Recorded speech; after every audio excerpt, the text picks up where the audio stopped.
life of differing magnitude. And I've always believed that how you deal with the downside of life really defines how you lead the rest of your life. Well, the clip is very interesting because it starts out with the admission that life is brutally difficult, sometimes unbearably brutally difficult. And you can see the progressives playing with that notion. It's warped into the sense of victimization, but it does reflect some understanding of the underlying that reality of life. And so it's good to get that right on the table to begin with. Say, well, you're miserable, you have your reasons. And they might be deep reasons. But if you let the misery demoralize you and make you bitter and cynical and cowardly and make you withdraw, then, first of all, that's a failure in the highest sense on your part, and all it's going to do is make everything worse. To respond to that, how do you respond to that catastrophe and challenge? And the answer is, and this is what Rocky is telling his son in simple terms, is like, terrible as things are, there's a lot more to you than you can possibly imagine. If you face those things forthrightly and with some faith, courage, then you can have the adventure of your life and prevail even over catastrophe. And that's true. Right. So, I couldn't really get my head around why so many young people feel so anxious all the time, compared to when I was young, when that wasn't really a big thing in my life. I reckon it's two things. One, social media, constant bombardment of other people having a great time, imagery, and to live up to this idea. There was a conversation I would have done where his explanation was, he said, social media means that young people now are being bombarded all day long and all night long with quite shocking imagery. And he gave an example. He said, when I was young, he said, if a crocodile ate somebody on a golf course in Florida, chances are I would never have heard that. It probably wouldn't have made the national news, probably wouldn't have even made the state news, and I wouldn't have heard about this incident. Now, it's quite likely that this video of the crocodile eating this person would be whipping its way around social media within half an hour. And young kids would be sharing it, disseminating it, and being exposed to this constant imagery all the time. Quite unsettling. What do you think about it? I think that in itself is adding to a sense of everything's terrible. Well, I think it's a corollary of an information overload theory, right? I mean, one of the advantages to having the computational power we have is that everything is at your fingertips. And the disadvantage is that everything's in your face. And by everything, 40 million pornographic images, that's a lot. Or an endless array of tragic scenarios, and really endless. And so that's a problem. And the fundamental problem is, how do you handle the fire hose of information? And no one really knows the answer to that. But we should also point out that it's no wonder that young people are demoralized and anxious, because we're doing everything we can to demoralize them and make them anxious. So on the masculine front, we tell young boys that, well, the world's a terrible patriarchal tyranny, and all of that patriarchal tyranny, which is the whole explanation for history, has done nothing but destroy the planet. And so that any manifestation of that masculine on your part is equivalent to the world-destroying force. Well, all masculinity now is branded toxic. And I remember, I think the key moment when we came into Gillette, we've always had these very masculine commercials with the big guy cuddling a baby or whatever it may be. They suddenly switched gears and did a campaign where it started with a lot of Me Too imagery and basically the assumption that all men are awful otherwise. And I predicted in the column this would be a complete disaster. And sure enough, $9 billion later, they did a screeching U-turn and went back to the big guy cuddling the babies. Because actually, two things I think about that. One, most men are not awful, actually. And some men are, obviously. Some women are pretty awful. No, but not most of them. But you try saying that and not getting cancelled. But I think also this thing that you've got into trouble about, which I don't understand why, that you believe that most women probably quite like their men to be strong and confident. I don't believe that. All the data shows that. Here's a cultural sample that has for 50 years. That's everyone. I don't believe most women are we've been so vilified for suggesting something which is so palpably true? Well, I think, first of all, that annoys narcissistic women. And it annoys people who think that there are no biological or cultural limits on how we manifest our behaviors. And also, it frightens a large number of women because many women have never had a good relationship with anyone masculine in their life. And so the notion that they would need to establish a trusting relationship with a man, especially if he's also in something approximating a superordinate position, which is what they might like to find him maximally attractive, also implies that they're in some sense under his sway. And if there's no trust there, well, that's absolutely terrifying. And I have some sympathy for that because there are no shortage of women out there who've never had a positive relationship with anyone masculine. And so they're completely unable to discriminate between narcissistic power and confident competence. And so because they can't distinguish that, I'm afraid they put all of that in the same category, which is something like the predator category. And that's not what said. All men aren't predators all the time. They need to establish a relationship with a man. Right, we're also in a very strange place where a lot of high-profile women will not say what they think a woman is. Yeah. Because they are... Ketanji Brown-Jackson, the new member of the Supreme Court, in her nomination hearings, was asked a question. This is what she said. Say a hot topic today. Certainly so I'm not in a position to say more about whether or not it's actually one of them. It was a really big moment.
For that matter, but a sophisticated identity is not only socially negotiated, as the constructivists know perfectly well, but it's got a dynamism about it because it has to be constantly renegotiated. Like, as we're having a conversation here, to some degree, we're renegotiating our mutual identities because we learn something from each other.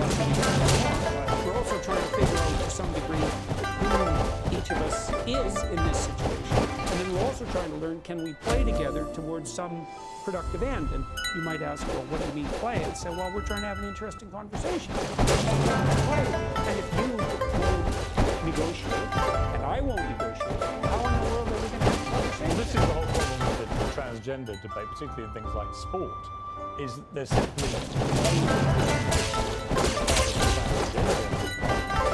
have any conversation about potential unfairness we talked created by what's happening. And I say, you've got to have the conversation.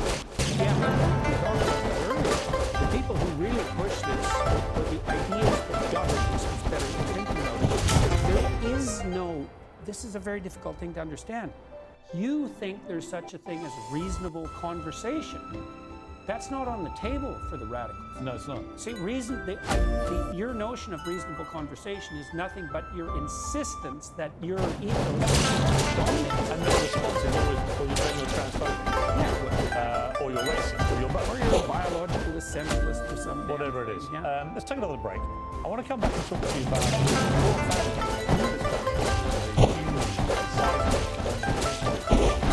and also the war in Ukraine. Vladimir Putin. You're big on personalities. I don't know what you think about him. We'll talk to Jordan Peterson after the break again. Welcome back for my final part with Dr. Jordan Peterson. The royal family. Love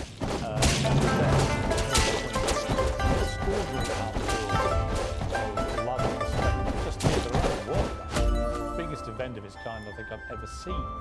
What did you make of it? What do you think of a monarchy in the modern age? Is it well, I thought that what happened was extremely interesting psychologically because Queen Elizabeth stood for or embodied a whole set of virtues, which is the right way of thinking about it, that aren't in the least bit fashionable, but in fact they're the inverse of fashionable in some sense, but are desperately needed. And so humility, dutifulness, careful emotional self-regulation, discretion, the antithesis of narcissism, all of that has extraordinarily well for 70 years. And so whenever things go too far in one direction, there's a tremendous unconscious desire for something that would set it right, and that's what you saw happen. And not only on personal, but there's also all the pomp and ceremony, which is also archaic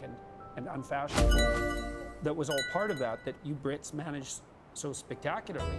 That was all. People are just dying for that. What I felt was, I felt like the country, before this happened, 2 weeks ago, before it, I felt like the whole country was in a shambolic state. Everything was going wrong in our country.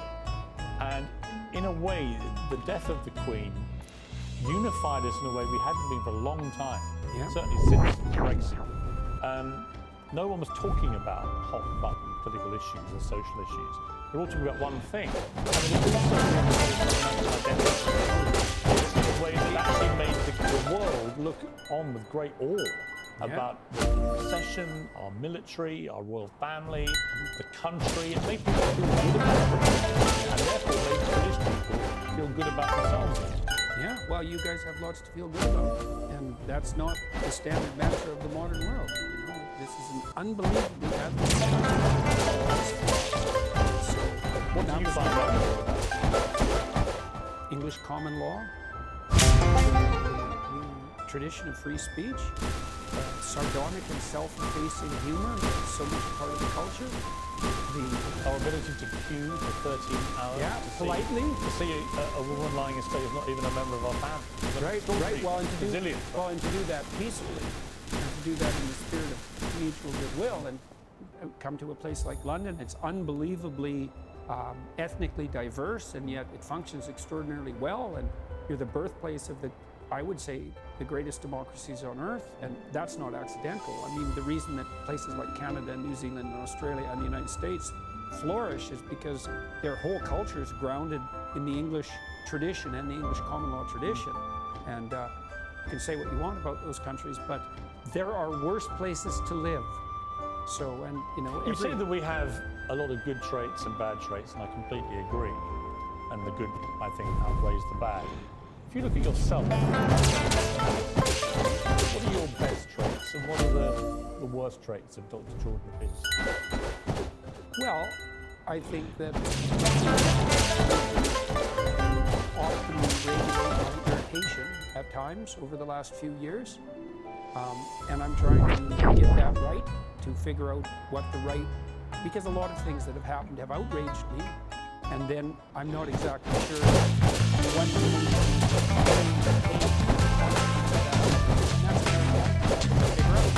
and that's been exacerbated, that problem, by the fact that I have been, my family and I have been the targets of very conniving and attacks and underground attacks, and that isn't stopping. Another part of your life was fighting a deadly cancer. My daughter was safe, and so was I. Yeah. Yeah, so it's very difficult to regulate your temper properly under those circumstances. I don't imagine Where have you most improved yourself as you got older? I get better and better at listening, you know, and I'm better and better at it's just a continual, in some sense, incremental expansion. I probably got better too at seeking out corrective information. So, for example, I got banned from Twitter recently for making a statement that I don't regret, by the way. But I had a friend of mine, two friends of mine, grill me, and I put it. It's called mean tweets. It was an hour and a half, I said. And one of them, both of them are very, very smart people. One of them is more liberal than I am, I would say, but a very good advocate for that position.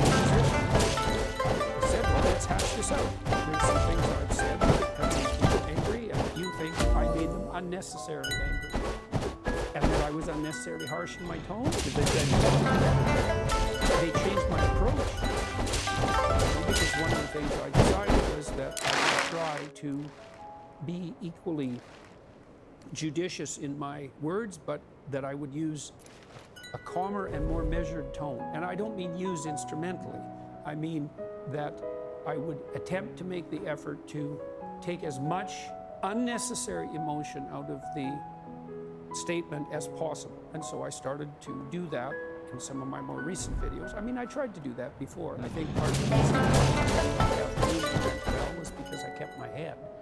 Yeah. And I didn't get irritated. I had a Yeah, I mean, she's a good friend of mine, and I wanted to work with her because I felt like we were something on parallel lines. And that maybe she would do that interview differently if she had her time again. I think that's highly possible. So yes, I changed my approach dramatically. And what happened was that I read a Telegraph article I recently published about Deloitte, and it was a very cutting article. And I was really worried about publishing it because I think it was the most cutting article I've ever written. And I read it on YouTube very, very calmly and carefully. And what happened was the response was much more positive and much less negative. So there was no downside to it. So people didn't say, some people said, I like tone more aggressive, especially on issues like this. But by and large, it worked even better because what I was experiencing.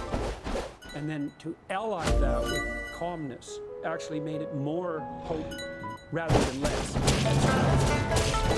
and we had a very serious discussion. I had a lot of people with me in Miami across the political spectrum.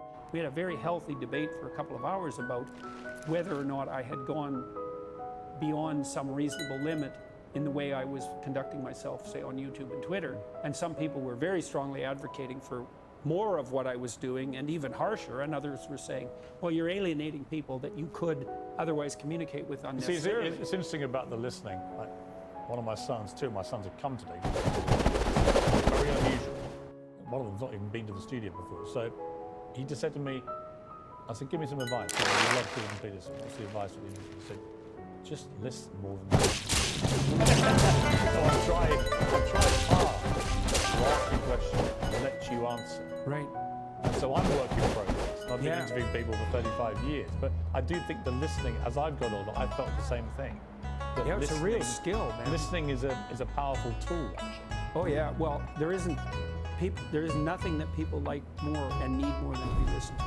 You know, and that's partly why the left clamours. So look, of all those people that do listen, there are a lot of people that don't do listen.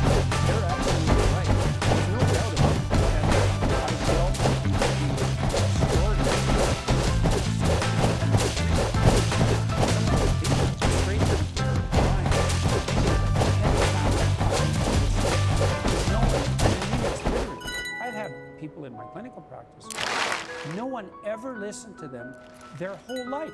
And so when they start talking, they're all over the place, they're disorganized, they're hyper-emotional, they're distrusting, and they have to have all that conversation that you would have needed to become properly You integrated. mentioned the 10,000 hours, but Yeah. obviously Malcolm Gladwell's famous criteria for how people become great at whatever it is, from Tiger Woods to the Beatles, whatever, they all put their 10,000 hours of practice. You also believe that some scientists are gifted. I don't believe that. Some people are. But you think it's a factor?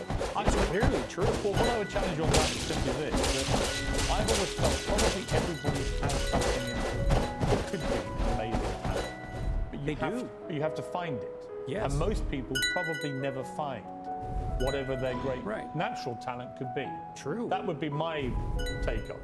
That's true. It's not that they're not gifted, it's just they never found what they gifted. That's very true.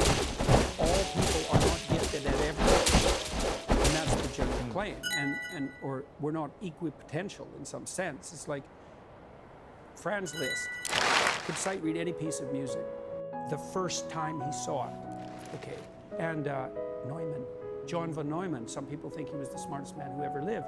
He could multiply 10-digit numbers in his head when he was 8. You couldn't do that? No, I can't do that. Yeah, I'm definitely not mathematically gifted. And But that is genius. I mean, that is a gifted genius thing to be doing. But there Right. must be huge numbers of people who have this gift and they just sadly, through circumstance or lack of opportunity, they never get that moment where they discover that's what they're great at. Oh, definitely. Well, that was one of the lovely things about being a clinical psychologist, is that what we were always doing in my clinical practice was giving me gold. There was all a lot of chaff, like a lot. What would Fatal your amount. having met me now for an hour, what would your initial Well, you're probably optimally disagreeable for your profession, you know, because you can listen, but you're also not a pushover, and that's a very fine line, right? Because if you're too assertive or aggressive, then you get domineering. But if you're not enough, then you're a pushover. And to be, and this was also the case, it's quite disagreeable.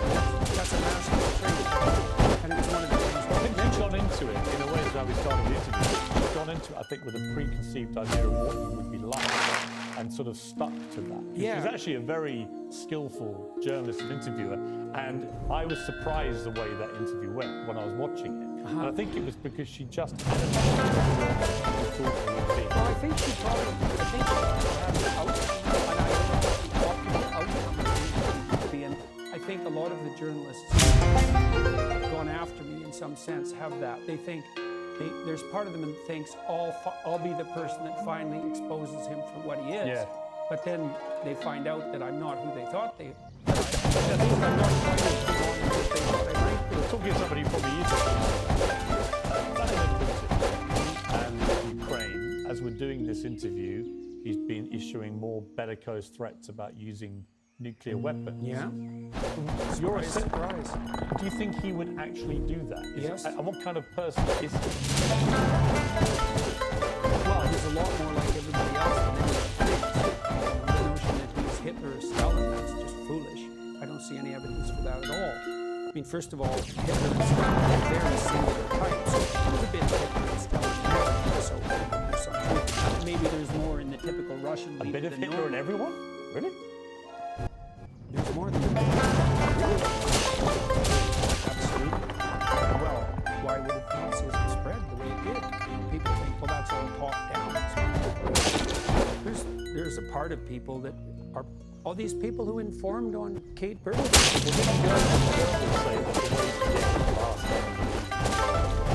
Yeah, well, that, you You can do hold that. a grip of terror over them. Oh yeah, but And in a way, that's what Putin's now doing with the Russian people, where he's going back now into a position that they're all trying to get us, they want to attack. The rally for what at the moment is a conflict he has started, which is not going the way he assumed. well, the most, what would you say, the wisest commentators on totalitarian states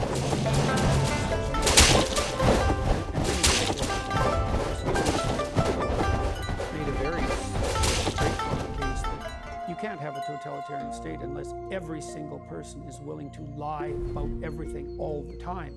And you can think about that as top-down, because the leaders lie too. And they also enforce punishments if you don't lie. But then you can also think about it, the totalitarian spirit is replicated in every level of society. So the wives and children. The totalitarian state is actually the grip of the lie.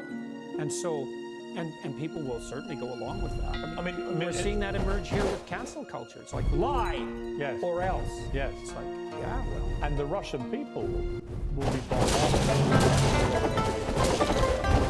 what people say. We're going to find out this winter. Well, I know what I would do in his shoes. I'd wait till the first cold snap and shut off the taps. Right. Of course he's already warned the West with his insistence that maintenance problems were necessary. Do you think he will use a nuclear weapon? Necessary. Even if it starts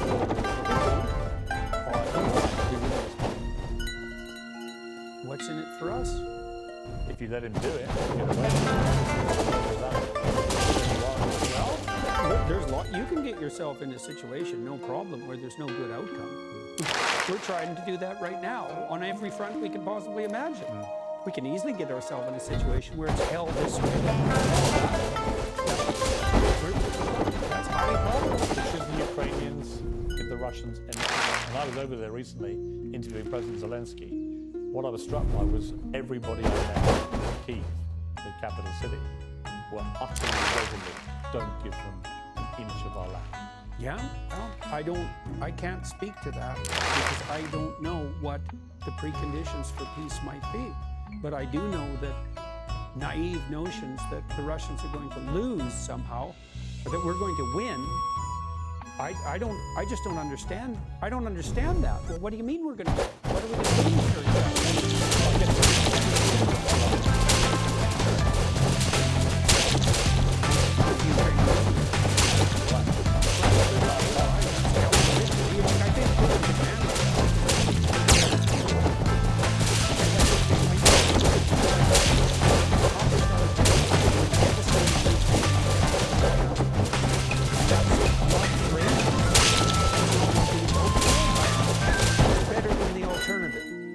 They would buy that. And I think when Putin went into Ukraine, I thought a bunch of things, which I made a YouTube video about that.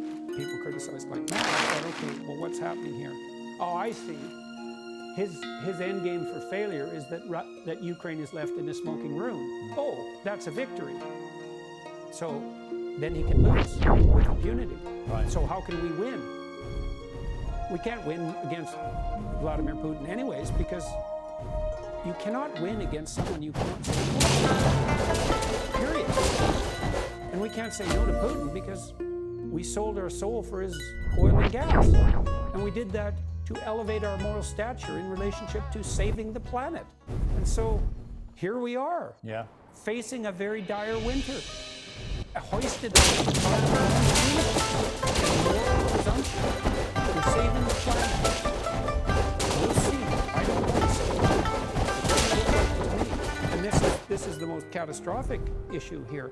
Assuming that we're facing an environmental crisis of planetary assuming we are, then I would imagine that you would put in place measures that would instead of exacerbating, like all the measures are actually making the environmental problem worse. So how is that even vaguely acceptable? And I look at that and I think, oh, I see. It's just like George Orwell said about middle-class socialists 50 years ago. It's not that you love the planet, it's that you hate humanity. So, have at her, boys and girls, and we'll see what happens this winter. And it's very terrifying to me, especially here, because your energy prices have gone way out of control, and that's going to hurt a lot of poor people. And certainly around the world as well. The World Bank already estimated that we put 350 million people into what they call a food insecurity. 350 million. That's 3 times as many as the communists managed to kill. Maybe we can manage that in a winter. But the planet has too many people on it anyway, so that's just poor people. So You agree with Elon Musk that we should have more people, not less?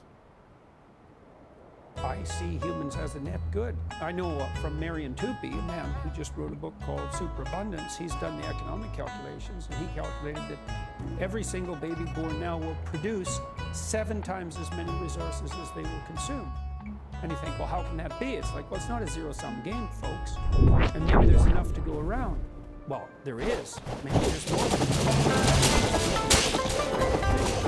we think, well, what's the evidence for that? It's like, oh, there's twice as many people as there were when I was a kid.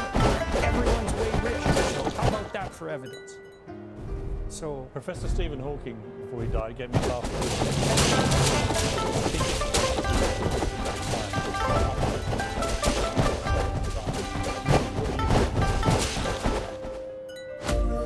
narcissistic compassion. Now, AI is too, but if we had our act together, it's possible to be a useful servant rather than a tyrannical master. You don't want to automate your tyrannical masters. And that's the danger. That's one of the dangers. I've got to wrap it up.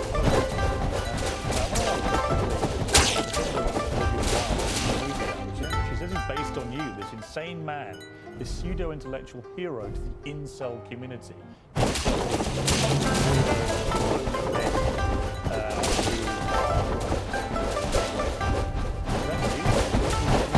Hero to these people? Sure, why not?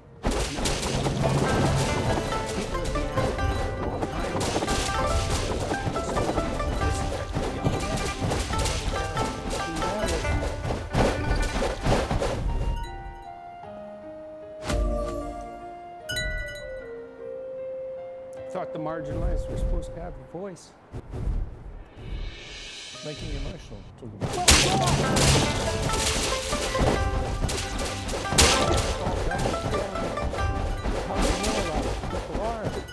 And certainly many young men are in that category. And you get these casual insults, these incels. What does it mean? It's like, well, these men, they don't know how to make themselves attractive. Are very that's your gift, man. Demand high standards from your men. Fair enough. But all these men who are alienated, it's like, and they don't know what to do. Violence abuse. when she said that, it stung you, didn't it? That's all. Oh, by that time, that as far as critiques go, that was kind of low level. I mean, once I got painted as Red Skull, magical super Nazi, that was kind of the end of the insults. There's no place past that.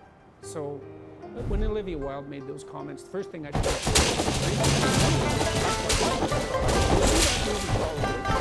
I will. It didn't really bother me. My family and I talked about it right away, and we were able to respond to it with some degree of humor, which then I said if I hadn't been told this Wilde is a very good looking man, that seems all right. And then I said something like, I hope he gets my fashion style choice right when he plays me. And it was a joke. All that was a joke. You've been so controlled today, and yet in that brief moment, Really something.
the Peterson Academy. Tell me about that quickly.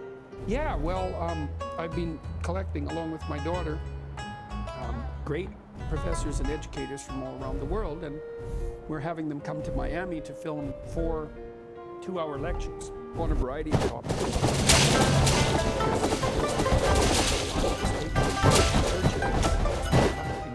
He's persona non grata.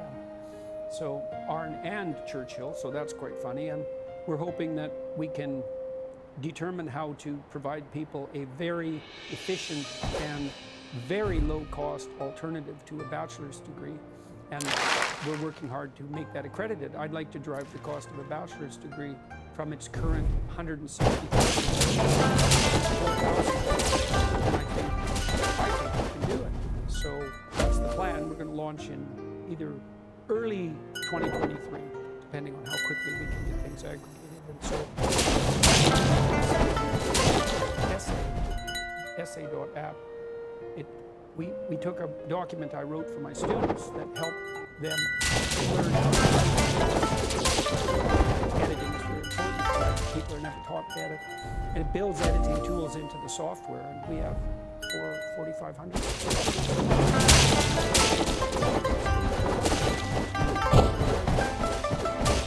Finally, you're healthy, you look healthy. Pretty good. And Much better. Your wife's doing a lot better than she was. She's better than Pass it out. I mean, that's an amazing turnaround from where you were. That's as a for family. sure, man. It was pretty for a long time. Yeah. You know, my wife almost died every day for 7 months. Thank you, sir. Appreciate your time. Come back. Pleasure to see I you. feel like we've got a million more things I could talk to you about, which I'm sure everyone thinks.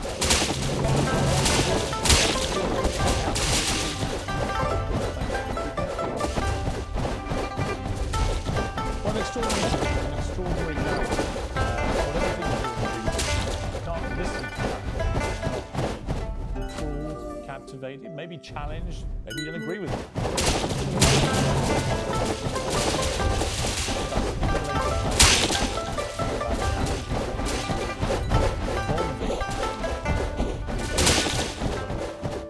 That's it from me. Whatever you're up to, keep it uncensored.